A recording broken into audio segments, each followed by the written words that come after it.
बहू प्रिया को आदत थी हर काम में शॉर्टकट ढूंढने की, क्योंकि उसे हर काम में आलस आता था। अरे यार, दूध गर्म कर दो ना।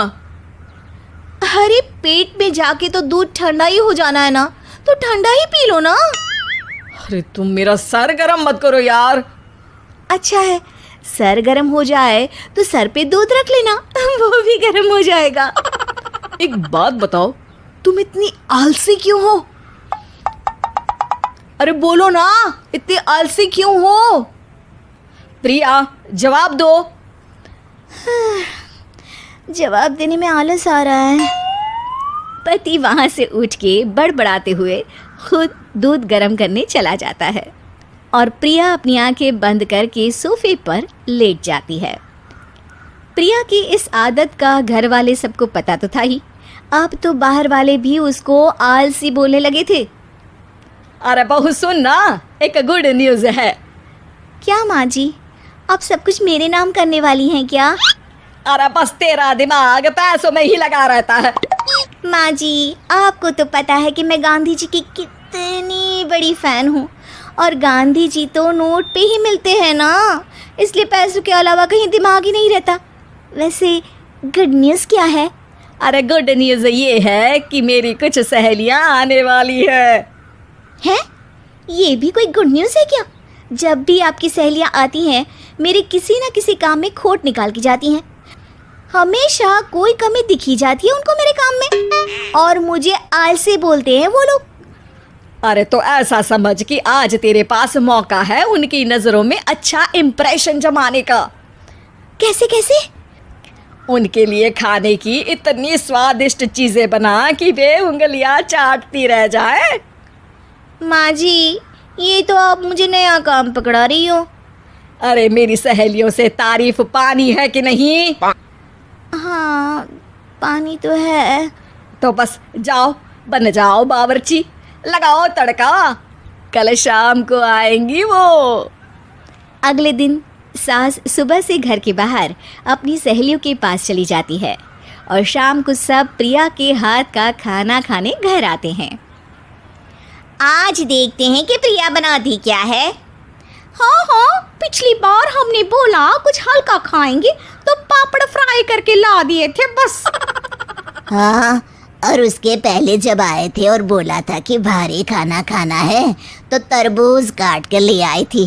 बोल रही थी तरबूज भारी होता है ना।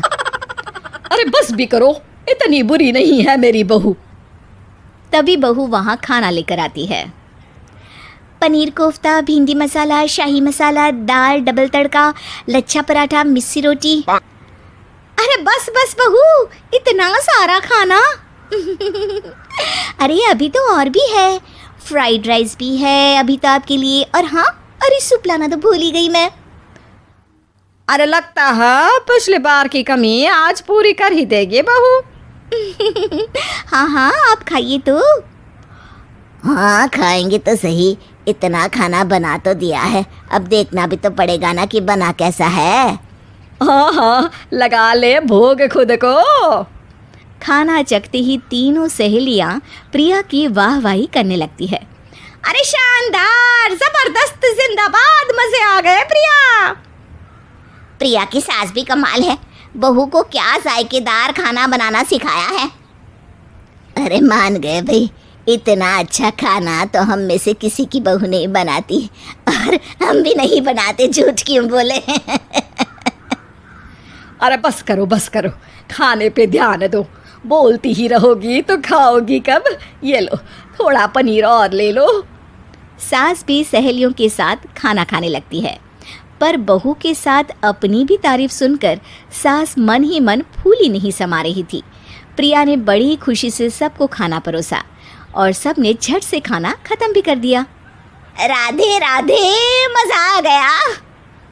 और थक गई खाना खाते खाते, अब बस बिस्तर लग जाए मेरा। अब तो जब भी मेरे घर मेहमान आएंगे प्रिया को ले जाया करूंगी खाना बनाने के लिए, मेहमान भी खुश हो जाएंगे।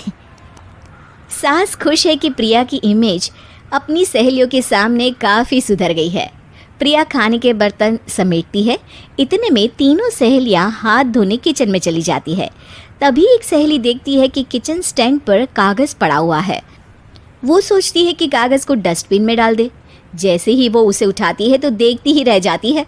दरअसल वो एक बिल है जिसमें वो सारी चीज़ें लिखी है जो उन्होंने अभी अभी खाई है। वो चुपचाप बिल उठाकर बाहर आ जाती है और उसके पीछे बाकी 2 सहेलियां भी आती हैं। प्रिया, खाना अच्छा बनाया था। सच कहूँ तो बहुत अच्छा बनाया था। थैंक यू, बहुत अच्छा लगा सुन के। हाँ, पर जिसने बनाया वो इतनी तारीफ सुनता तो उसे और भी अच्छा लगता। क्या मतलब? ये बिल देखो, तुम्हारी बहू ने ऑनलाइन ऑर्डर किया था खाना। अरे तारीख तो आज की ही है ना? हाँ, आज की ही है। प्रिया, ये सब सही है क्या? प्रिया अपना सर झुका लेती है। सास सब समझ जाती है कि बहू की चोरी पकड़ी गई है। इतना भी आलस अच्छा नहीं प्रिया। अरे बता ही देती कि बाहर का खाना है। मैं बाहर का खाना खाती नहीं हूँ। तीनों सहेलियां वहां से जा रही होती है कि तभी उनमें से एक मुड़कर कहती है, अब ये तो बताओ कि खाने की रेटिंग बहू को दे या डिलीवर करने वाले को। प्रिया समझ जाती है कि शॉर्टकट लेने की वजह से उसके साथ सास को भी ये बेइज्जती झेलनी पड़ी और वो कसम खाती है कि अब से शॉर्टकट से नहीं, मेहनत से काम करेगी।